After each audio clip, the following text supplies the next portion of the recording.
Hi everyone, I'm Jackson. I'm a member of Wallsend Youth and I've been asked to talk on the topic of being connected, about how we build relationships, grow together in the way that God intended us to. We are made to interact with people. We are made to be a part of a community. We are made to connect with others. From the beginning in the Bible, in Genesis 2 verse 18, God says, "It is not good for man to be alone." He created us from the very beginning to be connected with others and more importantly, to be connected with Him.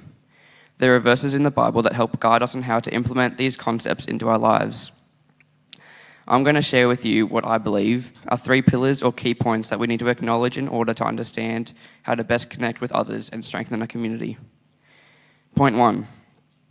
Connection is more than just proximity. It's about presence and participation. You can be surrounded by people and yet still feel alone. In 1 Peter chapter 4, verse 8 to 10, the Bible highlights the importance of showing and displaying love and acts of service.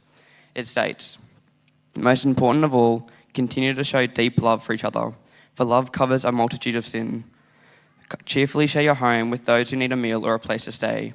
God has given each of you a gift from His great variety of spiritual gifts. Use them well to serve one another." When I first read this, I wondered, what is God actually trying to tell us? What can I take from this verse and apply to my own life? I believe this verse conveys the significance of showing deep love and how it strengthens a community. Not casual kindness or occasional love. No, deep love, the kind that holds and forms real connections. The kind that travels far beyond emotions, the kind that's about forgiveness, patience, and selflessness.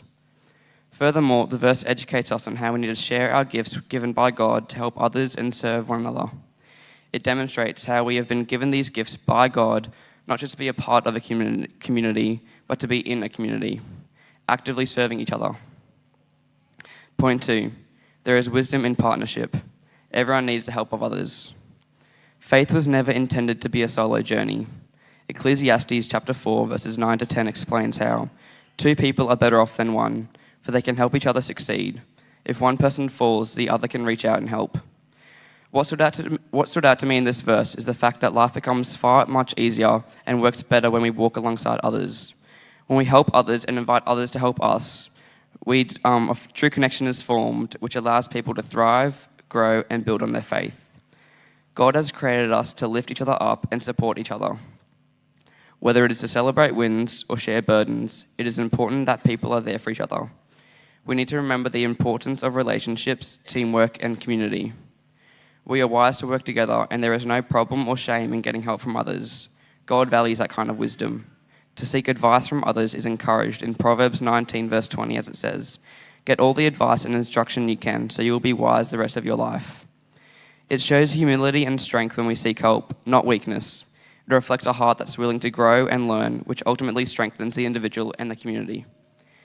Point 3, a community thrives when we build others up, lifting and supporting one another. Hebrews 10 verse 24 to 25 says, "Let us think of ways to motivate one another to acts of love and good works. And let us not neglect our meeting together, as some people do, but encourage one another, especially now that the day of His return is drawing near." This verse highlights how we should motivate one another to show love and do acts of service, to put others before ourselves and be selfless. In addition to this, the verse explains the importance of staying connected and being consistently involved in your community. It encourages us to hold each other up and to help others persevere and stay strong in their faith so that we are ready for the day when God returns. God has given us these gifts, but what use are they if we don't use them? We need to brainstorm and think of ways of how we can use our gifts to serve God and serve others. For when we serve others, we serve God.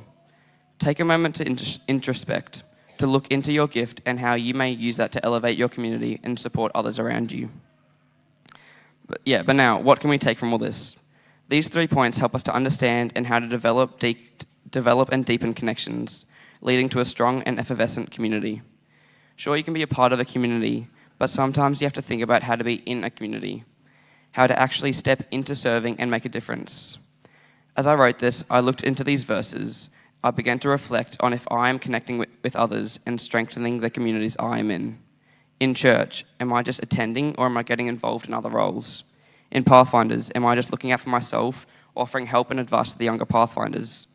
At school, am I lifting others up and helping them to persevere and do their best? or just focusing on my own work.